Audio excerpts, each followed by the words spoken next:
મહેસાણાનું એઠોર ધામ બન્યું રાજકીય અખાડો, ઇતિહાસમાં પ્રથમવાર થઈ ચૂંટણી. મહેસાણાનું આસ્થાનું કેન્દ્ર એઠોર મંદિર રાજકીય અખાડો બની ગયું છે. મહેસાણા જિલ્લાના ઊંઝા તાલુકામાં એઠોર ગામમાં આવેલ ઐતિહાસિક યાત્રાધામ ગણપતિ મંદિરમાં ટ્રસ્ટીઓની વરણી મુદ્દે ઘમાસાણ થયું છે. ટ્રસ્ટીઓની વરણીના ઘમાસાણમાં આખરે મામલો ચૂંટણી સુધી પહોંચ્યો અને તેમાં ચેરિટી કમિશનરના આદેશ બાદ મામલો હાઈકોર્ટ પર પહોંચ્યો. ગુજરાત હાઈકોર્ટના હુકમ બાદ આજે એઠોરની પ્રાથમિક શાળા વિવાદમાં છે. વિરોધ અને ચૂંટણી બહિષ્કાર વચ્ચે મતદાન થયું. એક તરફ હાલના ટ્રસ્ટી મંડળની વિકાસ પેનલ સામે પરિવર્તન પેનલ વચ્ચેના ચૂંટણી જંગમાં વિકાસ પેનલના બહિષ્કારના પગલે એકતરફી ચૂંટણી માટે મતદાન થયું. આ સાથે બંને જૂથના દાવેદારો અને ઉમેદવારોએ આક્ષેપો અને પ્રત્યાક્ષેપો કર્યા. આ સાથે જ આસ્થાના કેન્દ્ર એઠોર ગણપતિ મંદિર હવે રાજકીય અખાડો બની ગયું છે. એ રાજકીય સામાજિક દાવપેચ વચ્ચે ધાર્મિક સ્થાનના ટ્રસ્ટીઓની ચૂંટણીનું મતદાન થયું. ફક્ત એકતરફી ચૂંટણીના પગલે મામલો ફરી પાછો કોર્ટમાં પહોંચે તેવી શક્યતાઓ છે. આરોપીનું સુરતમાં તબીબી પરીક્ષણ તો દાદી પર દુષ્કર્મ કરનારનું નીકળ્યું સરઘસ. 16 ડિસેમ્બર 2024ના ભરૂચના ઝઘડિયામાં 10 વર્ષીય બાળકી પર થયેલા દુષ્કર્મે દિલ્હીના નિર્ભયા કાંડની યાદ અપાવી. આ બાળકીનું વડોદરાની સયાજી હોસ્પિટલમાં 180 કલાક બાદ મોત થયું. પોલીસ આરોપી સામે મજબૂત પુરાવા એકત્રિત કરી રહી છે, જેને લઈને સ્પેશિયલ ઇન્વેસ્ટિગેશન ટીમ દ્વારા આરોપી વિજય પાસવાનને સિવિલ હોસ્પિટલમાં લાવવામાં આવ્યો. આરોપી વિજય પાસવાનને મેડિકલ પરીક્ષણ માટે સુરતની નવી સિવિલ હોસ્પિટલ ખાતે લાવવામાં આવ્યો. કેટલાક ટેસ્ટ અંકલેશ્વર ખાતે થઈ શકે તેમ ના હોવાને કારણે સુરત સિવિલ હોસ્પિટલમાં લાવવાની ફરજ પડી. આરોપીને અંદાજે 11 વાગ્યા બાદ નવી સિવિલ હોસ્પિટલ લાવવામાં આવ્યો. ત્યારબાદ સંબંધિત વિભાગ દ્વારા પોટેન્સી ટેસ્ટ કરાવીને ફરીથી આરોપીને લઈ જવા પોલીસ રવાના થઈ. આ ટેસ્ટ દરમિયાન આરોપીના સ્પર્મનો નમૂનો લેવામાં આવ્યો. આરોપી દુષ્કર્મ ગુજારવા માટે સક્ષમ છે કે કેમ તેમજ બાળકી સાથે દુષ્કર્મ બાદ મેડિકલ તપાસમાં જે પુરાવા ભેગા થયા છે તેની સાથે મેચ થયા છે કે કેમ તે જાણવું પણ ખૂબ મહત્વનું હોય છે. તો આમોદમાં 72 વર્ષીય વૃદ્ધા સાથે દુષ્કર્મના મામલે આરોપીનો વરઘોડો કાઢી રિકન્સ્ટ્રક્શન કરવામાં આવ્યું. આમોદ ટાઉનમાં આરોપી શૈલેષ રાઠોડનું તપાસના પોલીસે વરઘોડો કાઢ્યો. આરોપી શૈલેષ રાઠોડની શાન ઠેકાણે લાવવામાં આવી. મહત્વનું છે કે ક્રાઇમ બ્રાન્ચ અને સ્થાનિક પોલીસે ડ્રોન કેમેરાની મદદથી દાદી પર દુષ્કર્મ કરનારને પકડી પાડ્યો. આરોપી નજીકના કેરવાડા ગામની સીમમાં ફરતો હોવાની માહિતી મળતા આરોપીને ઝડપી લીધો હતો. નરાધમે હાલમાં 2 વખત અને 1.5 વર્ષ અગાઉ પણ વૃદ્ધા સાથે આચર્યું હતું દુષ્કર્મ. મોરબીમાં ટ્યુશન ક્લાસીસમાં વિદ્યાર્થીનીની છેડતી કરનાર લંપટ શિક્ષક જેલ હવાલે.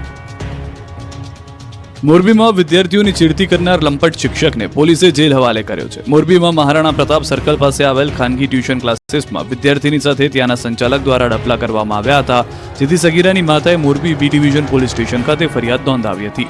જેના આધારે પોલીસે ગુનો નોંધીને આરોપીની ધરપકડ કરી હતી અને તે આરોપીની કોર્ટમાં રજૂ કરીને હાલમાં જેલ હવાલે કરવામાં આવેલ છે.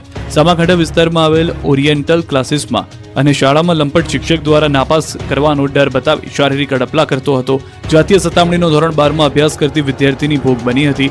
ઘટનાને ગંભીરતાથી લઈને પીડિતાની ફરિયાદ પરથી લંપટ શિક્ષક વિરુદ્ધ પોક્સકો હેઠળ ગુનો નોંધાયો છે. ત્યારે મોરબી પોલીસ દ્વારા આરોપી રવિન્દ્ર ત્રિવેદીની ધરપકડ કરીને કોર્ટમાં રજૂ કરવામાં આવ્યો, જ્યાં નામદાર કોર્ટ દ્વારા તેને જેલ હવાલે કરવાનો આદેશ કરવામાં આવ્યો હતો. દુબઈનું ફાયર ફાઇટર ભાવનગરમાં બુઝાવશે આગ. લાઈફ સેવિંગ રેસ્ક્યુ કરવા માટે મદદગાર સાબિત થશે. રાજ્યમાં પ્રથમ વખત ભાવનગર એરપોર્ટને અત્યાધુનિક ફાયર ફાઇટર ફાળવવામાં આવ્યું છે. દુબઈથી આયાત કરેલા નાફકો કંપનીના ફાયર ફાઇટરની અંદાજિત કિંમત ટેક્સ સાથે 6.7 કરોડ રૂપિયા છે. ભાવનગર એરપોર્ટને ફાળવવામાં આવેલું આ fire fighter automated transmission system છે, જેમાં એડવાન્સ રેસ્ક્યુ કરવા માટેના તમામ સાધનો ઉપલબ્ધ છે. 1300 લીટર મિનરલ વોટરના નામે વેચાઈ રહ્યું છે ઝેર. 20 રૂપિયામાં મળતું પાણી ખરીદતા હોય તો ચેતી જજો. 20 કે 30 રૂપિયામાં મિનરલ વોટરના નામે વેચાતું પાણી તમારું સ્વાસ્થ્ય બગાડી શકે છે. સુરતમાં બેફામ રોકટોક વગર ચાલતું પાણીનું વેચાણ, અને પાણી એ નથી પરંતુ ઝેર છે. જે તમે સસ્તું સમજી અને ફિલ્ટર વાળું પાણી પી રહ્યા છો તે ધીમું ઝેર છે. બોટલ કે જારમાં વેચાતું પાણી તમે પીતા હો તો તમારે ચેતી જવાની જરૂર છે. આવું અમે એટલા માટે કહી રહ્યા છીએ કેમ કે સુરતમાં આવી બોટલોમાં વેચાતા પાણીના નમૂના ફેલ થયા છે. બજારમાં મળતું આ પાણી સ્વાસ્થ્ય માટે હાનિકારક છે. જી હા, સુરત શહેરમાં છેલ્લા 11 મહિનામાં 14 મિનરલ વોટર બોટલ અને જારના નમૂનાઓ લેવામાં આવ્યા, જેમાંથી 9 નમૂનાઓ ફેલ થયા. એસએમસી દ્વારા લેવાયેલા નમૂનામાંથી 65% નમૂનાઓ અયોગ્ય ઠર્યા. 7 નમૂનામાં પીએચ મૂલ્ય 6.5 કરતાં ઓછું જણાયું. મહત્વનું છે કે પીએચ મૂલ્ય 6.5 થી 8.5 વચ્ચે હોવું જરૂરી છે. અન્ય નમૂનાના ક્લોરાઇડ અને હાર્ડનેસનું પ્રમાણ વધારે જોવા મળ્યું. નમૂના ફેલ થતા એસએમસી દ્વારા કષ્ટભંજન એન્ટરપ્રાઇઝ, HN ટ્રેડર સહિત અન્ય કંપનીઓ સામે કાર્યવાહી કરવામાં આવી. નકલી ખાતર બનાવતી ફેક્ટરી પકડાઈ. યુટ્યુબ પરથી વિડીયો જોઈને તેને લિક્વિડ યુરિયામાં રૂપાંતરિત કરતા એક તરફ રાજ્યમાં ખેડૂતોને પૂરતું યુરિયા ખાતર નથી મળી રહ્યું તો બીજી તરફ બનાસકાંઠામાંથી નકલી ખાતર બનાવતી ફેક્ટરી ઝડપાય છે. દિયોદર તાલુકાના ડુચકવાડા ગામમાંથી સબસિડાઇઝ યુરિયા ખાતરમાંથી લિક્વિડ યુરિયા અને નકલી ખાતર બનાવતી ફેક્ટરી ઝડપાતા ખળભળાટ મચ્યો છે. આ સમગ્ર કાંડમાં સામેલ કુલ 6 આરોપીઓમાંથી 4 આરોપીની બનાસકાંઠા એલસીબી પોલીસે ધરપકડ કરી છે, જ્યારે અન્ય 2 આરોપીઓની શોધખોળ હાથ ધરીને ઘટનાની ઊંડી તપાસ શરૂ કરી છે. ફેક્ટરીમાંથી 1,15,037 રૂપિયાનો મુદ્દામાલ મળી આવ્યો છે.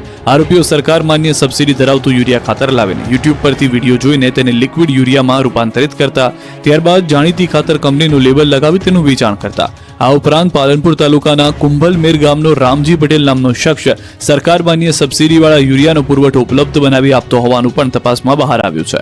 ભર શિયાળે 15 દિવસમાં બીજી વાર પૂર આવ્યું. વડોદરા મહાનગરપાલિકાના પાપે લોકોને 15 દિવસમાં બે વાર ભર શિયાળે પૂરનો સામનો કરવો પડ્યો. 15 દિવસ પહેલા પાણીગેટ વિસ્તાર વગર વરસાદે પાણી થયો. હવે કિશનવાડી વિસ્તાર પાણીથી લથપથ થયો. કિશનવાડીના લોકો રાત્રે ભર ઊંઘમાં હતા ત્યારે જ અચાનક તેમના ઘરોમાં પાણી એન્ટ્રી મારતા લોકોની ઊંઘ હરામ થઈ ગઈ. કિશનવાડી, જાગૃતિ મહોલ્લા, દાવડાનગર વિસ્તારમાં ગટરનું પાણી ઉભરાતા લોકોના ઘરમાં ઘૂસી ગયું. પાણી એટલું બેક માર્યું કે લોકોના બાથરૂમ, ફળિયા અને હોલ સુધી ઘૂસી ગયું. કડકડતી ઠંડીમાં ઘરમાં પાણી આવી જતા લોકો ઘરની બહાર રહેવા મજબૂર થવું પડ્યું. પાણી ઘરમાં આવી જતા લોકોની હાલત દયનીય થઈ ગઈ. મેયર, ચેરમેન બંને પૂર્વ વિસ્તારમાં હોવા છતાં અહીં સ્થાનિક સુવિધાનો અભાવ હોવાથી લોકોમાં રોષ ફેલાયો છે. આ એક વિસ્તારની વાત નથી. આ પહેલા વડોદરાના પાણીગેટ વિસ્તારમાં ભર શિયાળે પૂર બહારમાં પૂર આવ્યું હતું. રોડ પર પાણીની નદીઓ વહી હતી. લોકોના ઘરમાં અડધી રાત્રે પાણી ઘૂસી જતા લોકોની ઊંઘ હરામ થઈ ગઈ હતી. નામવાળી નવી તકતી લગાવવામાં આવી. પ્રજાના પૈસાનું પાણી કઈ રીતે થઈ રહ્યું છે તેનો આ પુરાવો છે. ભાજપના નેતાઓની ભૂલના કારણે પહેલા તકતી ભાજપ પ્રમુખ ડોક્ટર વિજય શાહના નામવાળી હતી, જેનો વિવાદ થયા બાદ અંતે 48 કલાક બાદ કાર્યાલયે નવી તકતી લગાવવામાં આવી. વડોદરા શહેર ભાજપના નવા કાર્યાલયમાં નવી તકતી લગાવવામાં આવી. જૂની તકતી ઉતાર્યા બાદ હવે નવી તકતી લગાવવામાં આવતા વિવાદનો અંત આવ્યો. નવી તકતીમાં શહેર ભાજપના તમામ મોટા નેતાઓના નામ સમાવાયા છે. જૂની તકતીમાં માત્ર શહેર ભાજપ પ્રમુખ ડોક્ટર વિજય શાહનું જ નામ હતું.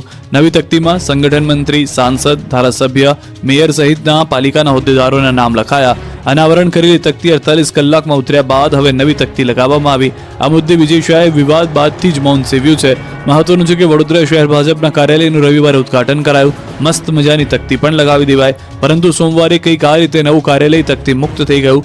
કહેવાય રહ્યું છે કે વિવાદના કારણે તકતી ઉતારી લેવાની ફરજ પડી. હાલ તો વડોદરા શહેર ભાજપ પ્રમુખ ડોક્ટર વિજય શાહને કમૂરતા નડી ગયા છે એવા સૂત્ર સાથે સોશિયલ મીડિયા પર ઘણી કોમેન્ટ અને ચર્ચાએ જોર પકડ્યું છે. સોલાર વીજ પ્લાન્ટનો કર્યો વિરોધ.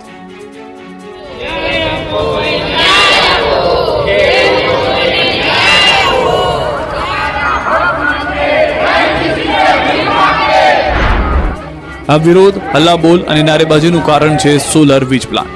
અરવલ્લીના મોડાસાના ડોક્ટર કંપા ગામના ખેડૂતોમાં વિરોધનો વંટોળ ફેલાયો છે. એગ્રીમેન્ટ ન કરેલા ખેડૂતોની જમીન કબજે કરી દેવાતા ખેડૂતો આકરા પાણીએ જોવા મળ્યા. 400 વીઘામાં રહેલ સોલર વીજ પ્લાન્ટનો વિરોધ કરવામાં આવ્યો. ખાનગી કંપનીએ સોલર પ્લાન્ટ લગાવ્યા બાદ ગામ લોકો મુશ્કેલીમાં મુકાયા. ખેતરમાં જવાના રસ્તામાં ટાવર તેમજ તારની આડોશથી રસ્તો બંધ કરી દેવાયો. કરારમાં સામેલ નથી એવા ખેડૂતો મુશ્કેલીમાં મુકાયા. 70 વીઘાથી વધુ ખેતરની જમીન તેમજ સ્મશાન જવાનો રસ્તો બંધ કરી દેવાયો, જેથી ગામ લોકો દ્વારા બેનરો સાથે કંપની આગળ ન્યાયની માંગણી સાથે સૂત્રોચ્ચાર કરવામાં આવ્યા. આંબેડકરની મૂર્તિ તોડ્યા 48 કલાક નવી પ્રતિમાનું અનાવરણ. અમદાવાદના ખોખરામાં આખરે 48 કલાક બાદ બાબા સાહેબ આંબેડકરની નવી પ્રતિમાનું અનાવરણ થયું છે. સાથે જ બાબા સાહેબ આંબેડકરની પ્રતિમાને ખંડિત કરનાર આરોપીને કાયદાનું ભાન કરાવાયું. ધરપકડ બાદ પોલીસે આરોપીઓનું સરઘસ કાઢીને અને ઘટનાનું રિકન્સ્ટ્રક્શન કરાવ્યું. પોલીસે મેહુલ ઠાકોર અને ભોલા ઠાકોર નામના શખ્સો ઝડપ્યા છે. પોલીસની કામગીરીથી સ્થાનિકોમાં ખુશી છે અને તેમણે પોતાનું આંદોલન પણ સમેટી લીધું છે. મહત્વનું છે કે આરોપીઓ દ્વારા તાજેતરમાં વહેલી સવારે 3 વાગ્યાની આસપાસ એક્ટિવા પર નીકળી બાબા સાહેબ આંબેડકરની પ્રતિમાને પથ્થરમારી ખંડિત કરી હતી. આરોપીઓ વિરુદ્ધ અગાઉ 2 રાયોટિંગના ગુના દાખલ છે. હજુ પણ અન્ય 2 આરોપીઓની પોલીસ શોધખોળ કરી રહી છે. પોલીસની પ્રાથમિક તપાસમાં સામે આવ્યું છે કે જૂની અદાવતમાં આ કૃત્ય કરવામાં આવ્યું છે. આ ઘટનામાં પોલીસે 20 જેટલી અલગ અલગ ટીમો બનાવી તપાસ હાથ ધરી હતી. શહેરના 1000થી વધારે સીસીટીવી ફૂટેજ જોયા બાદ આરોપી પોલીસ પકડમાં આવ્યા છે. સાથે જ 48 કલાકમાં જ બાબા સાહેબની પ્રતિમા પુનઃ સ્થાપિત કરાઈ છે. વાહન ચોર બન્યા છે બેફામ, ધોળા દિવસે એક્ટિવાની ચોરી. વાપીના ચલામાં જાહેર રસ્તા પર પાર્ક કરેલા એક મોપેડની ચોરી થઈ હતી. લોકોની અવરજવર વચ્ચે ચોરી કરી અને ફરાર થતા વાહન ચોર સીસીટીવી કેમેરામાં કેદ થયો. વાપીના છેવાડે આવેલા ચલા વિસ્તારમાં એક બેંકની બહાર રોડ પર એક ગ્રાહકે મોપેડ પાર્ક કર્યું. વાહન પાર્ક થયા બાદ હેન્ડલ લોક પણ લગાવ્યું હતું. તેમ છતાં બે શખ્સો સતત ધમધમતા અને લોકોની અવરજવર વચ્ચેના આ રોડ પર મોપેડ સુધી પહોંચ્યા છે અને ત્યારબાદ મોપેડનું હેન્ડલ લોક તોડી મોપેડની ચોરી કરી અને ફરાર થાય છે. જોકે મોપેડ ચાલુ નહીં થતા વાહન ચોરોએ અન્ય મોપેડથી આ ચોરીના મોપેડને ચાલુ કરીને લોકોની અવરજવર વચ્ચે જ ફરાર થઈ ગયા હતા. જાહેર રોડ પરથી ચોરીની આ સમગ્ર ઘટના સીસીટીવી કેમેરામાં કેદ થઈ હતી. મામલો પોલીસ સ્ટેશન સુધી પહોંચતા હવે પોલીસે પણ સીસીટીવી ફૂટેજના આધારે તપાસ હાથ ધરી છે. હાલથી 21 જિલ્લા ખેડૂતો પર માવઠાના ખતરા લઈને આવી રહ્યા છે. 3 દિવસ સુધી આકાશમાંથી ત્રાટકશે આફત. આવતીકાલથી 3 દિવસ સુધી માવઠું તબાહી મચાવશે. 21 જિલ્લાના ખેડૂતો પર મહાખતરો. 29મી ડિસેમ્બરથી ફરી ઠંડી ઠારશે. ગુજરાતમાં ખેડૂતોની જાણે માઠી બેઠી હોય તેવું લાગી રહ્યું છે. એક આફતમાંથી ઉગર્યા બાદ નવી આફત આવી રહી છે. જાણે માવઠું ખેડૂતોની પાછળ આદુ ખાઈને પડી ગયું હોય તેવું લાગે છે. કડકડતી ઠંડી વચ્ચે આવતીકાલથી માવઠું મહા મુસીબત બનીને ત્રાટકવાનું છે. હવામાન વિભાગે 26, 27 અને 28 ડિસેમ્બર એમ 3 દિવસ હળવાથી ભારે વરસાદની આગાહી કરી છે. 21 જિલ્લા પર માવઠાનું મહા જોખમ છે. આવતીકાલે 21 જિલ્લામાં માવઠાની આગાહી છે. ઉત્તર ગુજરાતના 3 જિલ્લામાં આગાહી છે. મધ્ય ગુજરાતના 4 જિલ્લામાં માવઠું મુસીબત બનશે. દક્ષિણ ગુજરાતના 6 જિલ્લામાં તબાહી મચાવશે તો સૌરાષ્ટ્રમાં 3 જિલ્લામાં માવઠું ખેડૂતોની મહેનત પર પાણી ફેરવશે.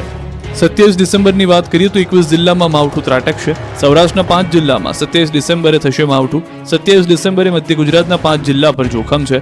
28મી ડિસેમ્બરે કચ્છ, બનાસકાંઠા, સાબરકાંઠા, અરવલ્લી, મહીસાગર અને દક્ષિણ ગુજરાતના કેટલાક જિલ્લાઓમાં વરસાદની આગાહી છે.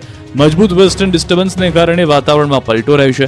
બીજી તરફ આ 3 દિવસ દરમિયાન ગુજરાતમાં ઠંડી ઘટી જશે. મોટાભાગના શહેરોમાં તાપમાનનો પારો 3 થી 4 ડિગ્રી વધશે. 3 દિવસ બાદ ફરી ઠંડી કહેર મચાવશે.